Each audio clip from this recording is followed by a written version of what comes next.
Be sure to visit our website at www.pinklets.biz. Hi there, today I'm going to show you a simple, easy beading project that you can do in about 45 minutes or so. The materials that I'm going to be using are these Kenya brass Heishi beads. I got these from Africa, and they are 1 millimeter long and 3 to 4 millimeters in diameter. I'll have all of this information at the bottom of the video. I'm also going to be using some 3 by 8 millimeter hematite rondelles here. I really like using these gold-plated wire guardians because they protect the wire in your jewelry projects. I also have some crimp bead covers. I don't have the crimp beads here, but I am going to use them, and you'll see me apply them during the video. This is a self-closing gold-plated hook clasp, and it's 14 by 10 millimeters wide, and it comes with two 7 by 6 millimeter jump rings. So that's all there. Let's see. And I'm going to be using this 19 strand beading wire from Beadalon, and Beadalon products are made in the United States. This is the gold color, and 19 just simply talks about the number of strands of wire, as you can see here, that are fused together to make this stringing wire. And the 19 is a little more flexible than the number 7 and less flexible than the number 49. And maybe I'll talk more about that in another tutorial. One thing I want you to look at with the Beadalon wire, it tells you it's 0.018 inches or 46 millimeters, and that just tells you about the diameter of the wire. And if you're looking here, if you're going to use a crimp bead, you'll need to use a number 1 crimp bead, or if you're going to use a crimp tube, the number 2 crimp tube. I'm going to be using the number 1 crimp beads, which I don't happen to have here. Now for this project, I am going to measure out a 22-inch piece of wire, probably a little bit more than that.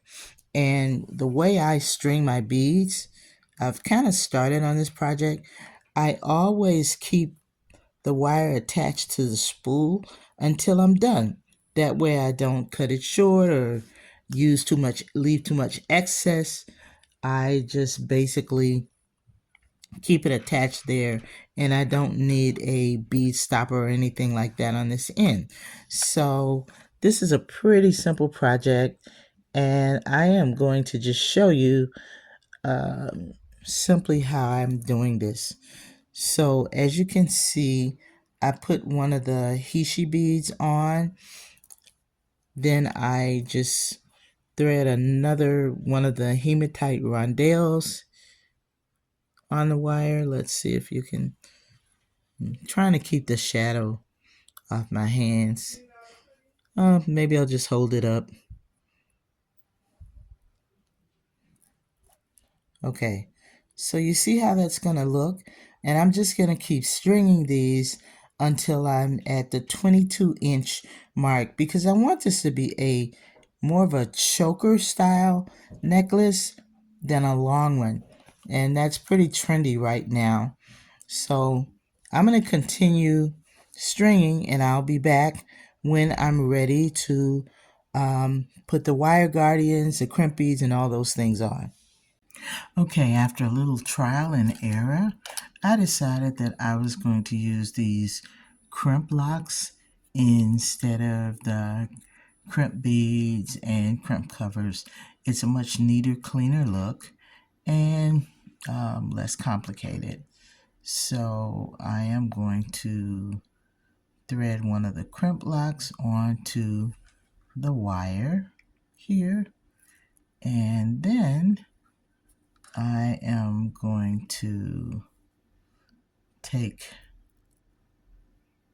this wire guardian, and I'm going to pull the wire out because I tested it with the crimp beads, but I found that I had a couple of crimp locks, so I decided to use those instead. So let me take this wire out, and you know how we do it. When I do it, it's live and you get to see all of it, including the mistakes, the redos, all of that. So I've removed that piece of wire, and now I am going to run the wire through this wire guardian here.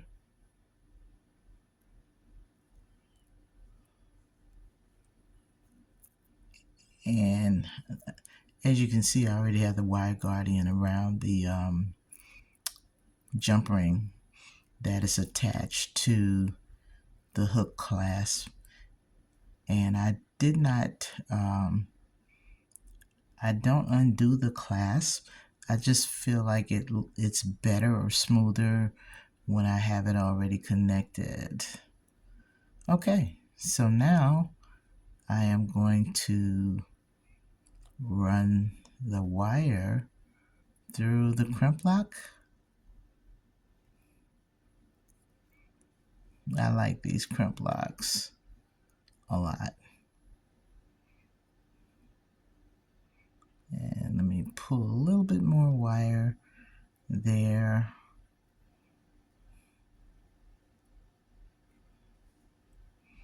And I'm going to pull it up closer to the wire guardian, but I will leave a little bit of room so that it's flexible and it's able to move and turn, all that good stuff. Now hold that. Then I am going to take my pliers here and close this crimp lock. There's a little button right there. I just need to push that in, and that locks the crimp lock. Okay, and once you lock it in place, it's not going anywhere. So there you have it. I'm going to push that in a little bit more. You just pull it until you hear it click, or you make sure it's all the way in there. Okay, so there we have that, and then I am going to thread this in through this first hematite bead here, just to stabilize it, and allegedly it keeps the wire from breaking or makes it a little more secure. Okay, so I'm gonna thread this wire through the first bead, this hematite bead here. Let's see, can I push that on through there?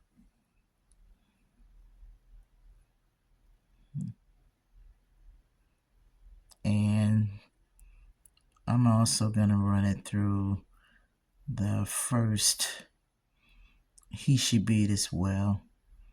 Yeah, a lot of people just run the wire through the first bead, but I'll do the first two beads. Okay, and there we have that. I'm gonna close this up so it looks smooth. As you can see, it's running right into there, so it's nice and attached, so you can see it there. And all I'm gonna do now is I'll clip this off. Yeah, I have my wire cutters, and I'm going to clip that little piece off there.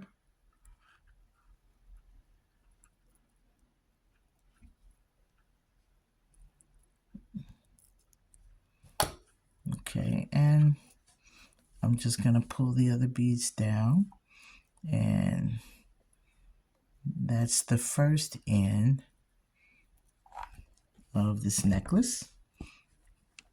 And all I'm going to do is attach the other crimp lock to the other end, and then run my wire guardian around this end, just as I did here, and I'll be back to show you the finished product. Okay guys, here's the finished product. It's a gorgeous choker, and you can see where I did the wire guardians and the crimp locks and put them on the clasp. Now I didn't do it here, but you can actually attach a charm. I would probably put it on this side away from the hinge, but you can attach a charm to hang off here to make it even more decorative.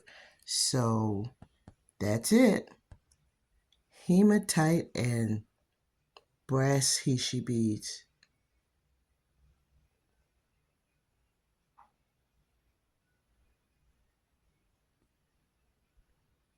That's it for today.